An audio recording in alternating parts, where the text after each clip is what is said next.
They banned his maneuver. They labeled it insane, reckless, and a guaranteed way to die in the air. But on one brutal morning over northern Germany, that forbidden move stopped 25 enemy attackers cold and saved an entire bomber formation that should have been erased from the sky. Today, you're going to see exactly why one pilot ignored every rule, every warning, and every commander, and how his split-second defiance rewrote the physics of air combat forever. Before we begin, make sure you subscribe to the channel so you never miss stories of battlefield genius that turned crazy ideas into life-saving tactics. And tell us in the comments, where are you watching from, and what are you doing right now while watching this video? We love knowing where our community is tuning in from. Now, let's step into the moment he flew into the one piece of sky no pilot was ever meant to enter. The 11th of December, 1943, somewhere over northern Germany. The sky looked like a boiling wall of gray steel when the first specks appeared on the horizon. 25 enemy fighters, climbing in a perfect arc, lining up for the one attack every bomber crew feared most, the head-on run. Inside the formation of B-17 seconds, engines howled in tight unison, prop wash hammering the air so hard it felt like the sky was shaking apart. And then there was him, a single P-51 Mustang holding position, where no fighter had any business being, directly in front of the lead bomber, so close the pilots could see the vibration of his canopy glass. The gunners stared in disbelief. This was the kill zone. The place manuals said no escort pilot should ever enter. The place his commanders had banned outright. His crew had called the maneuver insane. His squadron leader told him, "Do that again, and you're grounded." Dactors of Cross. It's not protractors. But today, with the Luftwaffe forming a wall of death ahead, he saw something everyone else missed. A gap in the geometry of the attack. A blind angle in the enemy's approach vector that only a fighter sitting inside the bomber formation could exploit. The radio crackled with panic. 25 bandits, 12 o'clock. They're coming straight in. Bomber gunners braced for impact. They had seconds, maybe less, before cannon fire ripped through aluminum skin and fuel tanks. No amount of bravery or fire discipline could stop a coordinated head-on strike at these ranges, unless someone blocked the line of attack entirely. The Mustang eased even closer to the bombers, engine throttled back, wings slicing through the violent wake of 4 roaring engines. Any slip, any bump, any gust of turbulence, and he'd collide with the very planes he was supposed to protect. But his hands stayed steady, his breath slow, his eyes locked forward into the swarm rushing toward them. He wasn't here to chase kills. He wasn't here to be a hero. He was here because the math demanded it, because if he didn't stand in that impossible patch of sky, at least 6 bombers would die in the next 10 seconds. Behind him, a waist gunner whispered, "God, he's really doing it." Ahead, the enemy fighters committed to their dive, and for the first time that day, the bombers had a shield. The cold air at altitude pressed against the bombers like a tightening fist, wrapping every cockpit in a thin shell of trembling glass and vibrating aluminum. Below them, the patchwork of distant fields blurred into a single gray sheet, offering no comfort to the men who knew they were flying deeper into the most dangerous airspace in Europe. The B-17 crews watched their instruments flutter and their oxygen masks pulse with each breath, sensing the fear they were all trying desperately to ignore. The sky was quiet for a moment, not peaceful but expectant, like the held breath before a hammer falls toward the anvil. Inside the Mustang's cramped cockpit, the pilot felt the slipstreams battering his wings as the bomber's propellers carved chaotic tunnels through the frozen air. He kept his fighter aligned with unnatural precision, fighting both the turbulence and the instinct, screaming at him to pull away from the massive aircraft looming dangerously close behind him. Every second he held that position demanded absolute control, because one misjudged correction could send his lighter airframe spiraling into the lead bomber's nose. Behind him, the B-17 pilots tracked his silhouette with stunned disbelief, struggling to understand why an escort fighter would willingly enter the most hazardous pocket in their entire formation. To them, the space directly ahead was a sacred hazard zone, a place reserved for incoming death and forbidden to anyone who wished to survive the mission. The Mustang, however, held steady like a defiant blade planted in the ground before an oncoming charge, refusing to yield even as the wind clawed violently at its control surfaces. The bomber crews tried to maintain formation discipline, yet the unusual sight pulled their attention forward, disrupting the rhythm they needed to stay alive. Several gunners gripped their triggers with tense hesitation, afraid that one nervous twitch might unleash friendly fire into the very fighter, risking everything to protect them. Above the formation, Faint glints of sunlight flashed against distant wings, confirming the enemy fighters were closing faster than expected and preparing for a coordinated strike. The Mustang pilot saw those glints before anyone else, recognizing the shape and spacing of aircraft he had encountered more times than he cared to remember. He understood the way they climbed into their attack arcs, how they adjusted their angles using small bursts of throttle and rudder to perfect their deadly approach.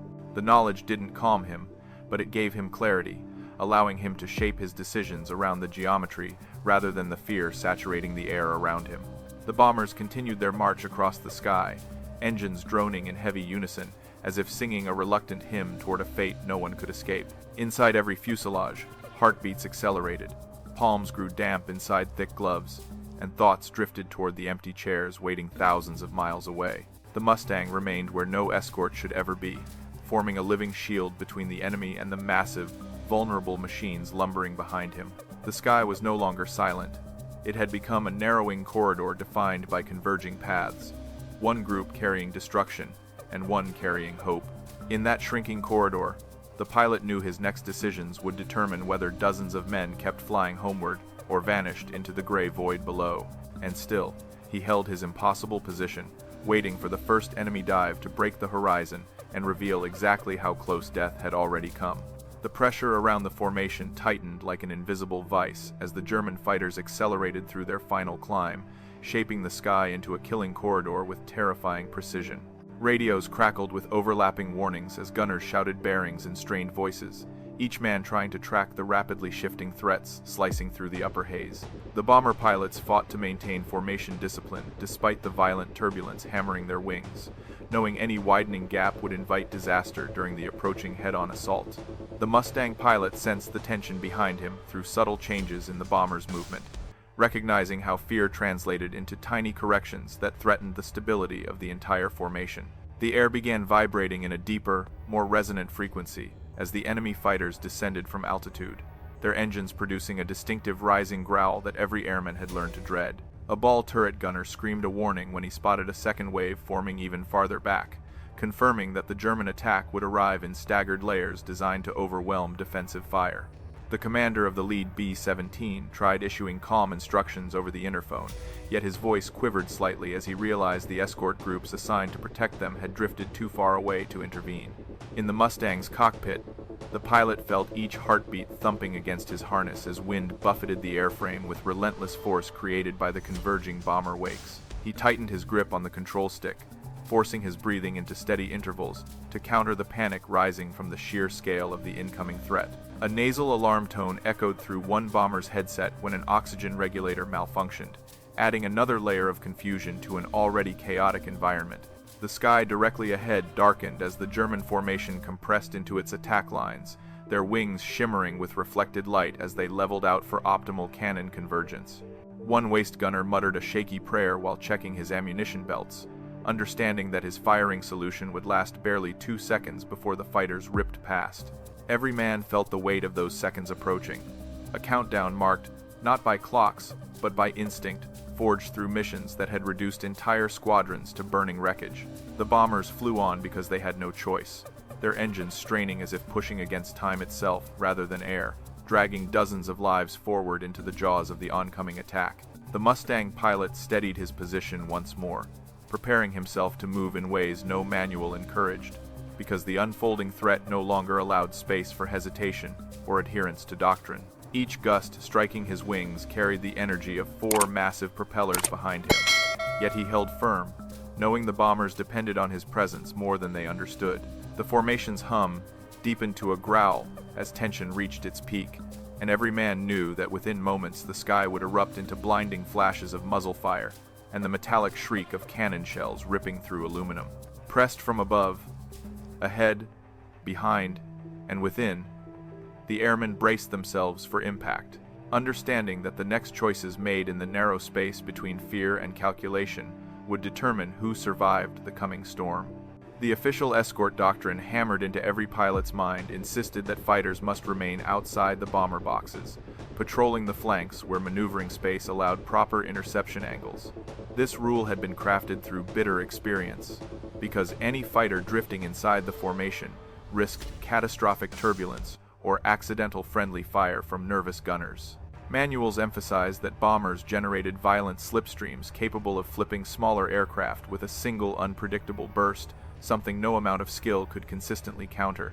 Instructors repeated these warnings during endless briefings, displaying diagrams that illustrated the deadly cones surrounding each B-17, zones where no friendly aircraft should ever intrude under any circumstance. The doctrine further explained that escort fighters were most effective when positioned ahead and above, using altitude and speed to disrupt enemy attacks before they reached converging range. Commanders insisted that escorts maintain flexible spacing, allowing each pilot enough room to dive, roll, and pull into offensive angles without risking collision with friendly bombers. Even gunners were taught to identify and fire only upon aircraft approaching specific vectors, relying on predictable escort positions to avoid tragic misunderstandings during chaotic engagements. The entire defensive concept depended on clear separation, creating a layered structure where each element operated within its designated slice of the sky. To violate that structure was considered reckless, undermining both the bomber's stability and the escort's tactical freedom, effectively sabotaging the very system designed to keep everyone alive. Training videos portrayed worst-case outcomes, showing fighters veering too close to bomber wings and losing control as invisible prop wash slammed them sideways into trailing aircraft. Every escort pilot understood these dangers intimately because they had felt those shockwaves during close passes and knew how quickly turbulence could transform confidence into helpless freefall. The Mustang pilot had practiced these doctrines countless times, memorizing distances and angles until they felt etched into his bones as immutable laws of survival. He knew the ideal intercept geometry demanded preemptive positioning, allowing fighters to slash into enemy attacks before they reached their terminal dive paths. He also knew the bombers depended on a predictable defensive pattern, trusting that escorts would remain where doctrine promised they would be. Yet, he could feel the widening gap between theory and reality every time the Luftwaffe executed a perfectly synchronized head-on strike that bypassed the escorts entirely. Doctrine had never accounted for attack waves as disciplined and concentrated as the ones now bearing down on the formation. The neat diagrams teaching young pilots how to protect bombers failed to represent the sheer velocity and precision of real German tactics. Every rule that once offered clarity now felt like a brittle shield cracking under the weight of the approaching assault. Still, the bombers continued forward, trusting the structure that had guided them through previous missions, unaware that its limits were about to be tested in the harshest possible way. And the Mustang pilot, suspended in the one-place doctrine explicitly forbade, sensed that the sky itself was demanding a decision no classroom had ever prepared him to make. The deeper the formation pushed into enemy territory, the more obvious it became that the official doctrine could not withstand the brutal precision of the oncoming attack. German pilots had spent years refining their head-on tactics, learning to exploit the one direction from which the bombers possessed neither concentrated firepower nor adequate warning time. Every manual insisted that the staggered boxes of B-17 seconds provided overlapping defensive arcs, yet none addressed the yawning gap directly ahead, where approaching fighters could align their convergence effortlessly. The Luftwaffe understood this vulnerability intimately, coordinating their assaults around a predictable weakness that American strategists had never fully resolved. As the fighters accelerated toward the formation, their sleek silhouettes demonstrated a mastery of momentum that no doctrinal diagram could capture or counteract effectively. The escorts positioned outside the bomber stream lacked both the angle and the proximity to intercept before the German cannons unleashed devastating bursts. Even when fighters dove in from higher altitude, the time needed to curve into a firing position allowed the attackers to slip past with deadly efficiency. Meanwhile, the bombers' forward guns offered only brief, narrow firing windows, demanding near-perfect aim under immense stress, which few gunners could achieve consistently. The Mustang pilot had seen too many formations collapse when the first head-on pass shattered a lead ship and forced surrounding aircraft into chaotic, evasive maneuvers. Those collapses created cascading gaps that stretched the formation apart, leaving isolated bombers exposed to follow-up attacks that tore them from the sky with horrifying predictability. No doctrine acknowledged how fear expanded those gaps, transforming tight formations into ragged shapes, bleeding altitude and coherence under enemy pressure. The manuals also ignored how the Germans manipulated psychological timing, appearing just early enough to build dread, yet late enough to overwhelm every defensive instinct when their final dive began. Doctrine assumed escorts would always be nearby, but fuel limits, weather disruptions, and radio confusion often scattered protective screens miles away from where they were needed most.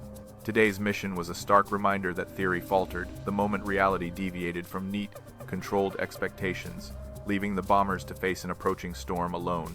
The pilot knew the system's fragility better than most because he had watched entire flights disintegrate despite perfectly executed defensive patterns. He understood that the fixed roles assigned to escorts left a dangerous vacuum at the exact moment of critical impact, a vacuum the Germans repeatedly exploited with chilling consistency. Every second of inaction allowed the attackers to settle into ideal firing positions, transforming the lead approach into a killing corridor no doctrine could neutralize. As the fighters aligned their final vectors, the pilot recognized that the official rules offered the bombers nothing more than organized helplessness against the imminent strike. He realized that if he abandoned the forbidden maneuver and returned to his doctrinal station, the formation behind him would almost certainly be torn apart within moments. The sky itself seemed to highlight the doctrine's failure, shaping a battlefield where speed, geometry, and initiative dictated survival far more decisively than any written instruction.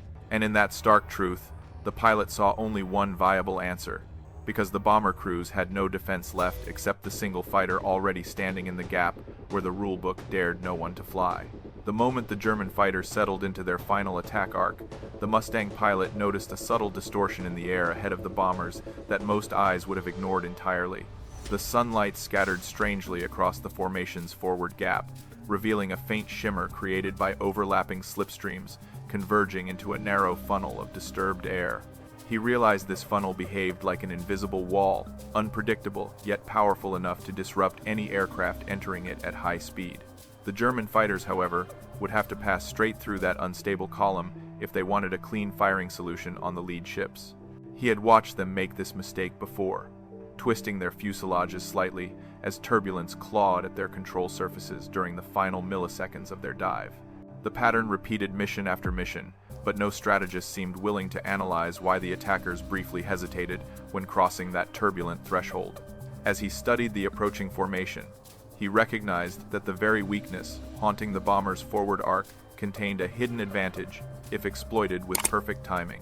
The slipstream funnel created a choke point where a single defender could force the entire German line to adjust, breaking the elegant symmetry that made their head-on runs so deadly.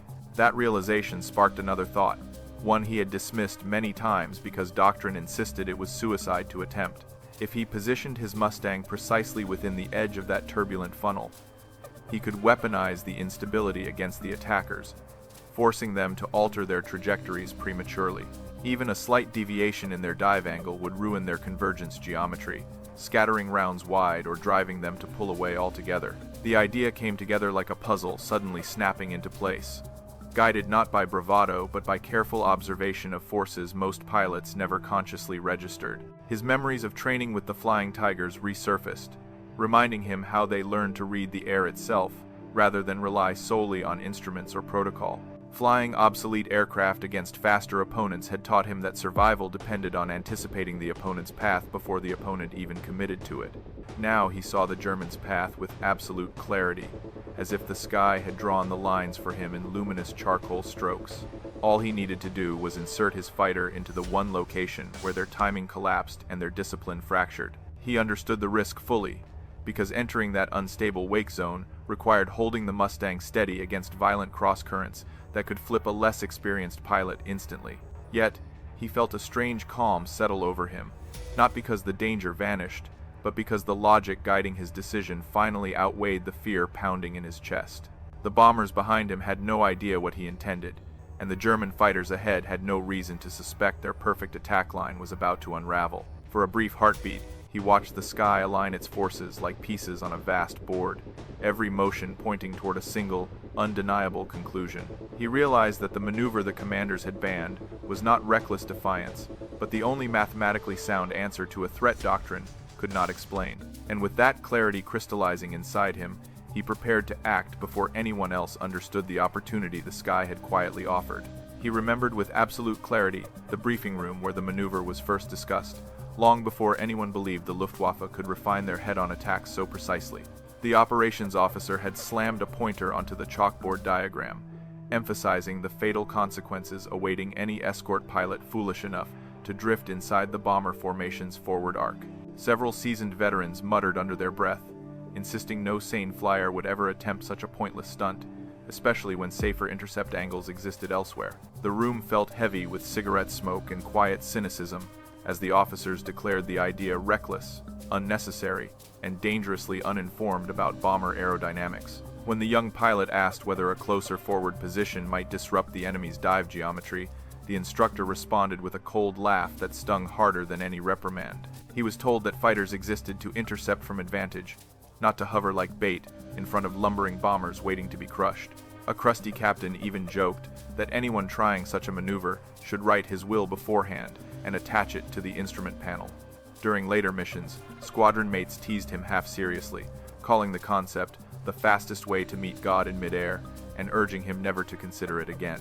The ridicule rarely came from malice, but from fear disguised as humor, because every man understood how thin the margin between survival and annihilation truly was. Yet their laughter carried an unmistakable message that certain boundaries must never be crossed, no matter how desperate the tactical situation became.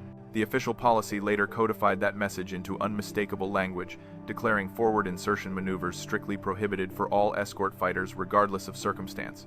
His commanding officer reinforced the rule during debriefings, warning that violation would result in immediate grounding, or worse, depending on the casualty count. The pilot listened respectfully, understanding the logic but knowing instinctively that the prohibition left an unguarded gap the enemy exploited repeatedly with devastating precision. Each time a bomber fell in flames after a perfect German head-on pass, he felt the rule tightening around his conscience like an iron band. He questioned whether obedience to doctrine mattered more than the lives depending on someone daring to challenge it before the next formation shattered. But every attempt to raise concerns about the vulnerability was met with dismissive waves, confident explanations, or irritated reminders that the doctrine existed for excellent reasons.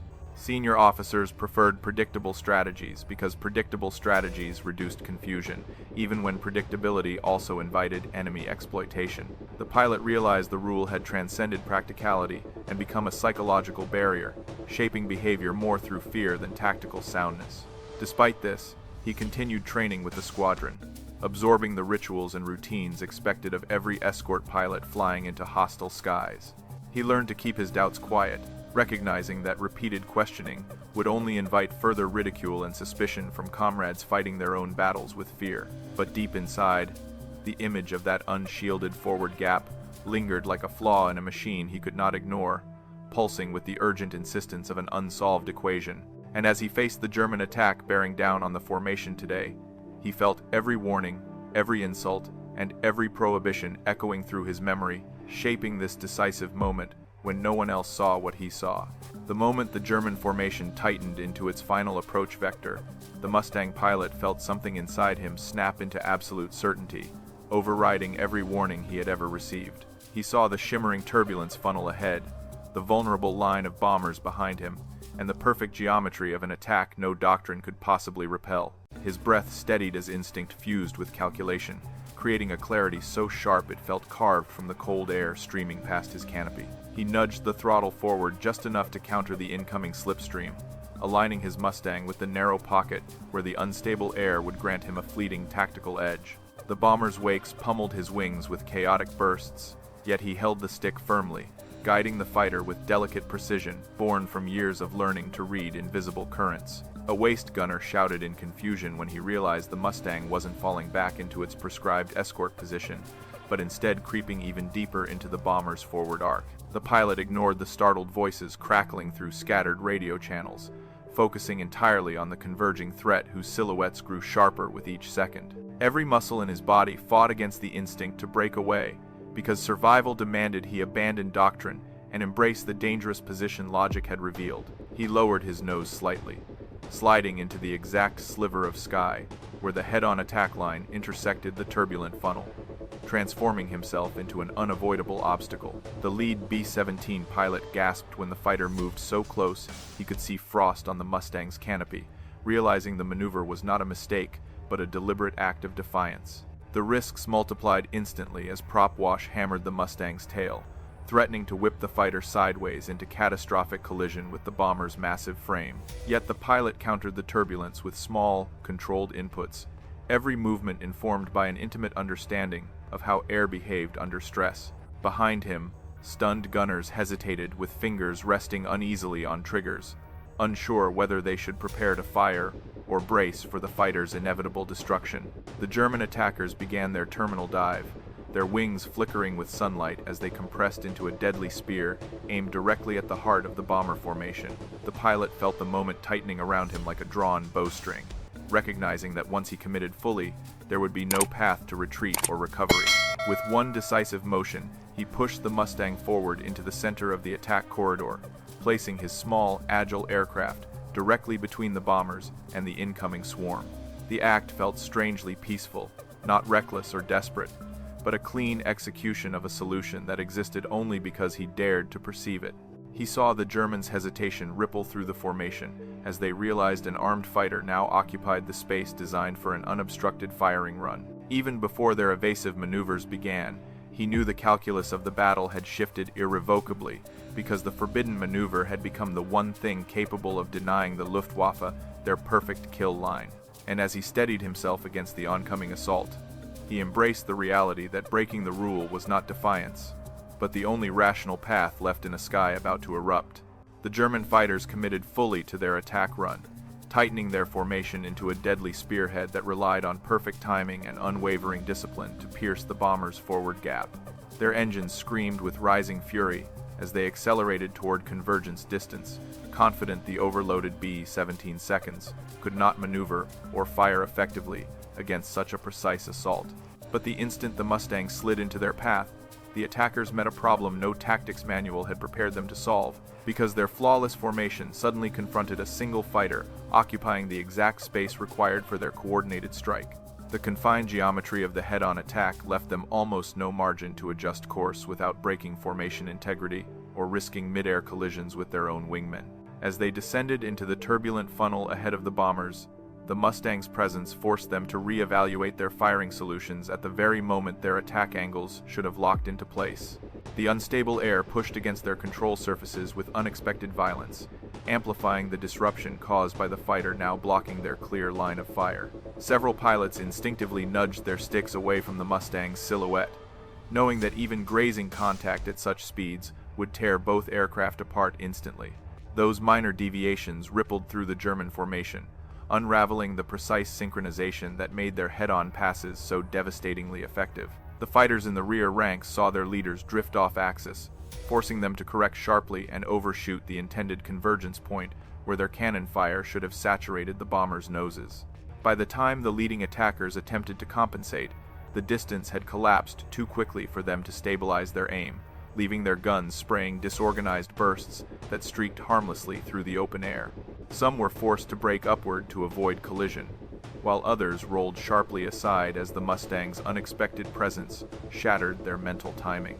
A few pilots attempted to salvage the attack with last-second dives, but the turbulent funnel bucked their aircraft violently, sending their rounds scattering wide before they aborted the run. Within a handful of heartbeats, the German spear dissolved into fragmented streams of fighters clawing for separation, each one abandoning the optimal attack angle they had spent precious altitude constructing. The bombers, bracing for catastrophic impact, watched in astonishment as the expected storm of cannon fire never materialized, leaving their formation miraculously intact.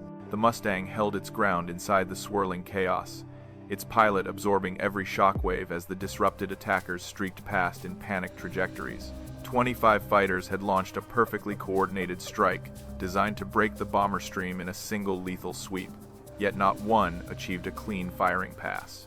The maneuver the commanders had mocked, banned, and dismissed as suicidal had just neutralized an entire wave of attackers without a single bomber taking a direct hit. The pilot understood the magnitude of the moment only when radio channels erupted with stunned voices, each one realizing the sky had bent around an action no doctrine had ever sanctioned. In that instant, the forbidden maneuver proved itself not merely bold but undeniably effective, rewriting the geometry of the battle in the span of a few impossible seconds. The shock that rippled through the bomber formation arrived not as a single outburst, but as a slow, spreading realization that something impossible had just occurred before their eyes. Gunners who had braced for death loosened their grips on the triggers, staring through vibrating plexiglass windows at a sky that should have been filled with cannon fire but remained eerily untouched. The lead pilot of the formation exhaled a trembling breath he had not realized he was holding, his voice cracking slightly as he attempted to regain composure over the interphone. Several crewmen exchanged bewildered glances, each trying to piece together how a lone fighter had stood its ground against a synchronized assault meant to annihilate them instantly. The tail gunner of one B-17 muttered a stunned prayer, unsure whether he was thanking the Mustang pilot, divine intervention, or the inexplicable mercy of an unbroken formation. From the radio operator's station, chatter erupted in jagged bursts as different crews attempted to confirm that the head-on pass had indeed failed without inflicting catastrophic damage. Some gunners laughed nervously, their voices wavering between relief and disbelief, struggling to reconcile survival with the terrifying clarity of the threat they narrowly escaped. One bombardier leaned forward in his compartment, pressing his helmet against the glass as he watched the Mustang steady itself after weathering the storm. He whispered that no pilot should have been able to hold position through turbulence that violent, especially with 25 fighters rushing directly toward him. Behind the bombers, the next wave of escorts finally arrived, their pilots momentarily speechless when they saw intact aircraft that should have been shredded during the initial German pass. Several escort pilots radioed questions, demanding to know how the formation remained unbroken and why the attack appeared prematurely aborted. The responses they received were fragmented, emotional, and tinged with awe as crewmen attempted to describe the Mustang's forbidden maneuver. One voice finally cracked through the noise, declaring that the fighter had absorbed the brunt of the attack by positioning itself where no sane pilot would ever dare fly. The escort leader, hearing this, sat in stunned silence for several seconds, realizing that the pilot they once mocked had executed a tactic none of them had the courage to attempt. Meanwhile, inside the cockpit of the lead B-17, the co-pilot removed a glove with shaking fingers and wiped condensation from the window, still trying to verify that his eyes had not deceived him. He turned to the captain and murmured that the Mustang had bought them more than a reprieve. It had fundamentally altered the rhythm of the entire battle. The captain nodded slowly, understanding that the bombers were alive only because one man chose to occupy the most suicidal position imaginable for reasons no doctrine could explain. As the formation stabilized, a sense of reverent shock settled over the crews, blending gratitude with a dawning awareness that they had witnessed a maneuver few would ever attempt or survive. The Mustang pilot's silhouette remained etched in their minds, not as a reckless outlier, but as the improbable guardian who held the line when logic insisted the line could not be held. And in the quiet that followed the failed attack, every man sensed the beginning of a story they would struggle to describe but never forget. In the hours following the mission, the after-action reports circulated through command channels with a sense of urgency that implied something unprecedented had occurred in the frozen skies of northern Germany.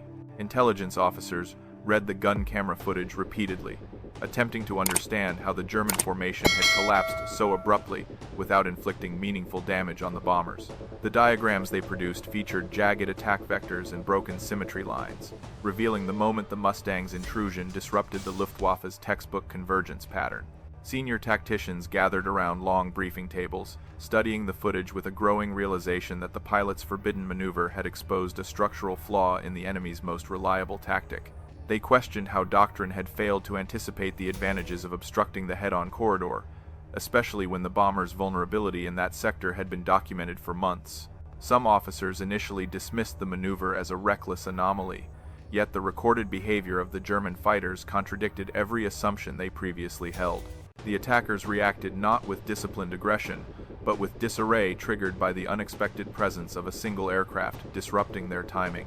Analysts noticed that even slight deviations in the German dive lines produced compounding errors that multiplied across the formation, dismantling their unified strike within seconds. This revelation shifted the tone of the discussion, transforming skepticism into cautious respect as they recognized the maneuver's potential when executed with absolute precision. Engineers were brought in to examine airflow models, confirming that the turbulent funnel ahead of the bomber formation could indeed be weaponized under specific conditions. Their findings suggested that a defender positioned strategically within that unstable region could destabilize multiple attackers simultaneously without requiring direct fire engagement. The implications were profound, because such a technique challenged decades of conventional thinking that prioritized separation between bombers and escorts. The commanding officer responsible for escort doctrine eventually conceded that the existing rules might have overestimated the dangers of forward proximity while underestimating the tactical advantages it offered. He admitted privately that the doctrine's rigidity had prevented innovation during moments when improvisation might have saved countless aircraft. Word of the Mustang pilot's maneuver spread throughout the air group, prompting heated debates among flight leaders who wondered whether the banned tactic deserved controlled experimentation. Some argued that incorporating the technique could create a new defensive layer, specifically tailored to counter the increasingly lethal head-on attacks. Others worried that encouraging such maneuvers might inspire reckless imitations from less experienced pilots, potentially causing more harm than good. Yet the evidence from the mission was impossible to ignore, standing as a clear demonstration that unconventional solutions could change the battle's geometry in ways traditional doctrine failed to anticipate. Over time, parts of the escort training syllabus began referencing the event indirectly, describing forward disruption positioning as an emergent concept requiring further study. What began as a solitary act of defiance slowly evolved into the foundation for a revised understanding of bomber protection, driven by recognition that old rules no longer matched the evolving realities of aerial warfare. In the end, the maneuver, once mocked and forbidden, became a spark that forced the highest levels of command to reconsider the principles guiding their pilots into battle, proving that innovation often emerges from those willing to step into places others fear to fly. Long after the mission ended, the story of the Mustang pilot circulated through airfields and barracks with a quiet reverence that transcended ordinary tales of courage. His maneuver, once dismissed as reckless insanity, became a whispered reminder that innovation often emerges from those willing to confront fear rather than retreat from it. Pilots studying the mission logs marveled at the precision required to hold position within a vortex of violent turbulence that could have torn his aircraft apart instantly. They understood that such precision came not from impulse or bravado, but from deep familiarity with the air's subtle language, shaped by countless hours observing forces invisible to most eyes. Crewmen who survived the mission carried his silhouette in their memories, recalling the fighter that placed itself between them and certain destruction when no doctrine offered guidance. They spoke of him not as a renegade, but as a man who recognized that rules sometimes lag behind the evolving realities of war. In the months that followed, young pilots listened intently to these accounts, realizing that survival often depended on the courage to question assumptions when the sky demanded answers faster than regulations allowed. The officers studying the event recognized that innovation rarely announces itself politely. It arrives through individuals willing to risk reputation and safety to solve problems others consider unsolvable. Their revised doctrine eventually incorporated principles inspired by the maneuver, acknowledging that rigid structures must adapt when faced with adversaries who refine their tactics relentlessly. Yet even as the tactical significance grew, the human dimension of the story resonated more powerfully than any analytical report. The pilot's choice reflected a truth, understood by every airman who had ever faced overwhelming odds. Sometimes the narrowest space between annihilation and survival is filled by a single act of clear-minded defiance. His legacy lived not in medals or official commendations, but in the quiet confidence he instilled in crews who believed that unconventional thinking could protect them when traditional methods faltered. The bombers that returned home because of his decision represented more than machinery. They embodied families spared grief, missions carried forward, and futures preserved through a moment of extraordinary insight. As veterans recounted the story years later, they emphasized that his strength lay not in extraordinary talent, but in the willingness to interpret danger through logic rather than fear. This ability transformed the most forbidden piece of sky into a barrier that forced 25 attackers to break before they unleashed devastation.